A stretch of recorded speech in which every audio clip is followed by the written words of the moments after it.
Today we're at Arcanys and speaking to Frederic Joye, who is the co-founder and the head of business development. Let's see what he's got to say. So Arcanys has been founded 10 years ago by myself and my business partner Alan. We're both Swiss. We arrived not directly from Switzerland, but from Hong Kong, where we were running an e-commerce business, and we had the opportunity to buy a small business here in Cebu, which made us discover actually about the Philippines. And the first step we did was to move the customer service people that we had in Hong Kong to the Philippines to service our e-commerce clients. That business didn't fare so well in the months after the move, and we saw the opportunity that we could actually also service clients with software development. We had hired a few software engineers here for our e-commerce business, and then realized that we could actually basically pivot to another business, and that's basically how Arcanys is born. So today Arcanys is 10 years old almost. We have around 250 employees. About 180 of them are software engineers, and all the other people are actually supporting people. So it means it's like project managers, software testers, UI, UX designers, and of course our marketing team and HR and admin. And a few customer service people are left as well, where we help our existing clients, so the ones that are using our software and development services, and we help them with some specific missions for their customers. So they're pretty good. We have a good training system, and we find really good qualified people. We have very, very high standards when it comes to hiring people. So we basically hire about 5% of the people that we come across. Because our clients require really high-level people, and we work on complex SaaS products for enterprises. We're not building small websites and small applications, so we need really experts in their fields, and we're able to find them in Cebu and in the Philippines in general. Yes. So the business model is that we hire people on an ongoing basis. So when we come across a good engineer, we hire them, and then when we have clients knocking through our door, on our door, we place them on their project as an extension of their team, basically. So they remain our employees, but they work exclusively for our clients, usually on the long term, because this is how you build and retain the knowledge as long as possible, actually, to keep on working on these complex projects. Mostly we work on ongoing, so long-term dedicated collaboration, if you want. We work sometimes on projects, but they are a minimum of 6 months long with 2 or 3 developers. And that's how we think our clients can get the best out of outsourcing, because usually when you work on a complex project, there's a learning curve. And this learning curve can be anywhere from 2 weeks to a few months, depending on the complexity of the software. And we think that under 3 months of having someone on board on a project wouldn't really be that meaningful in this case. When exploring the opportunity of outsourcing, usually people do it because of the cost, or maybe because of the speed of hiring. So they're struggling to find good skills rapidly, or maybe at a rate they can afford in their country. Because if you're looking at hiring experts, for example, in Australia, they may be pretty expensive, and the competition is fierce. And so the first thing that we advise is to understand what is the rationale behind this thought of outsourcing. And the second thing is how ready they are in their structure to actually start outsourcing, because it's not a one-minute decision that you can make. You have to assess your own situation, and then discuss with the provider on how they could complement you, because different providers do different things, and see where there is a match actually in terms of the needs of the company and what the provider can do. I think most people think about outsourcing as being a cost-cutting experience, which it is in most cases, but also it's much more than that actually. It's additional flexibility, it's additional speed, it's more skills that are available right away rather than just having to add people on payroll in their home country, if you want. Yeah.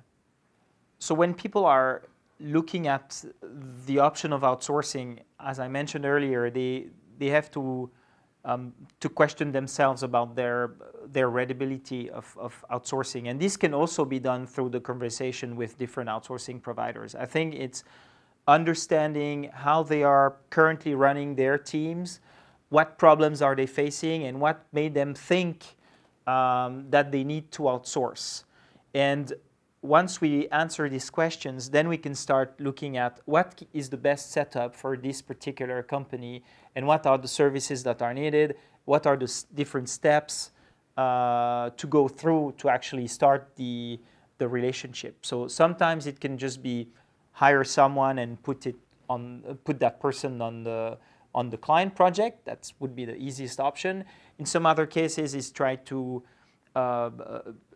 reframe the setup and see what organizational changes need to be done on the client end to be ready to outsource. And sometimes it can be that the provider has to do an analysis of the state of the project, the state of the technology they're using. Is there a lot of technical debt? How is the code being written? What's the quality of the project for the provider to actually de-risk taking this project without having problems down the road. There are different setups in how clients can manage the process or how they are involved in projects. We face clients that do not have a technical team of their own, in which case we have to actually do the management of the project for them. So we have a CTO as a service where we dedicate a very senior European architect to work on the projects and advise the client and monitor the team and do the code reviews, the quality of the project.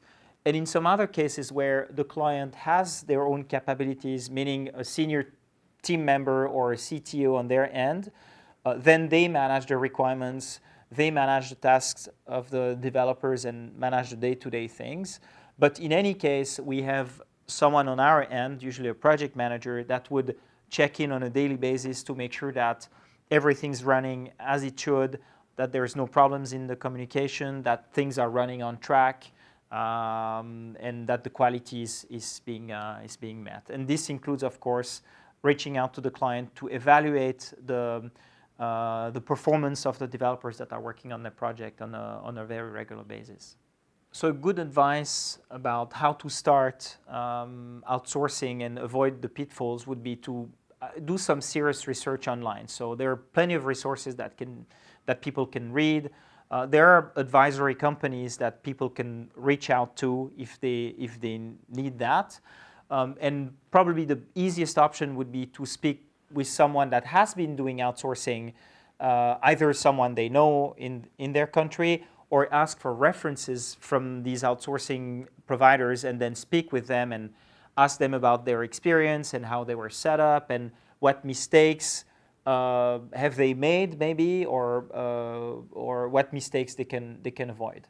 And usually the outsourcing provider should be able to give these answers as well in bringing the client together to be ready for outsourcing and avoid the mistakes. But this also means that the clients have to listen and trust their providers to bring them to a successful collaboration. And this requires work on both ends, actually.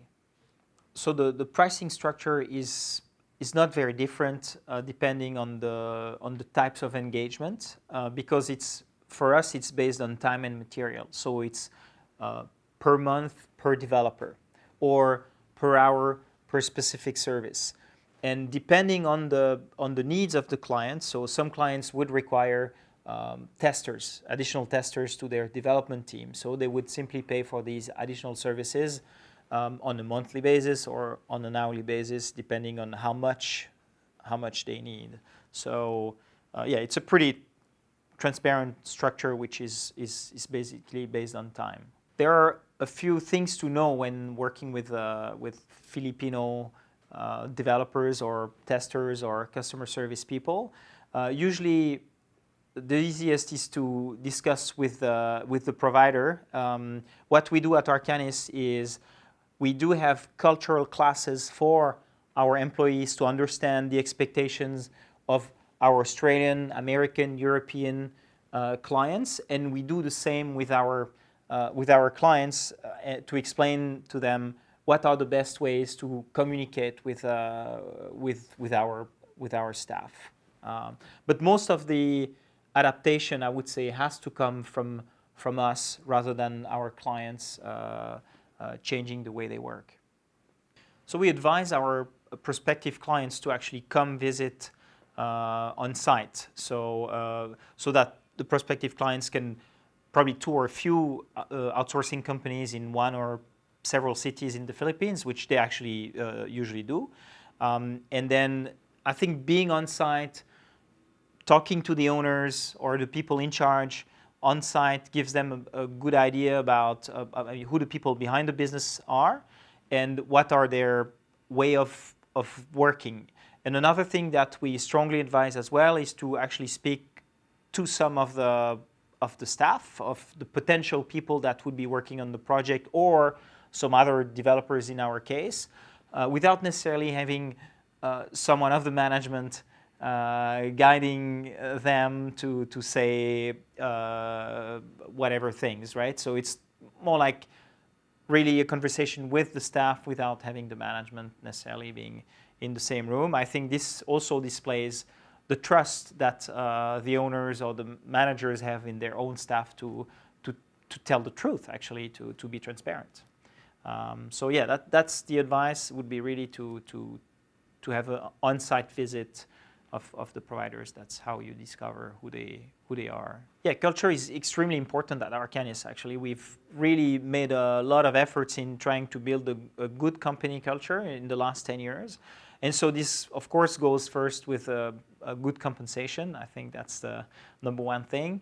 But then it's also, of course, the benefits and just the general well-being in the office and being basically as a family. I think our people, if you ask them, they are proud to work with us, and they are proud to come to the office, and they feel at home. They come work with their friends, and so they feel they're well taken after. And then what matters as well, and that's one thing that we do, is we really are very picky on the projects we take, meaning that we are requiring our people to be experts in their field, but we also have to give them the projects that would meet their expectations in terms of the experts they are. So we accept only projects that are challenging for our people and interesting for us. So it's a two-way thing.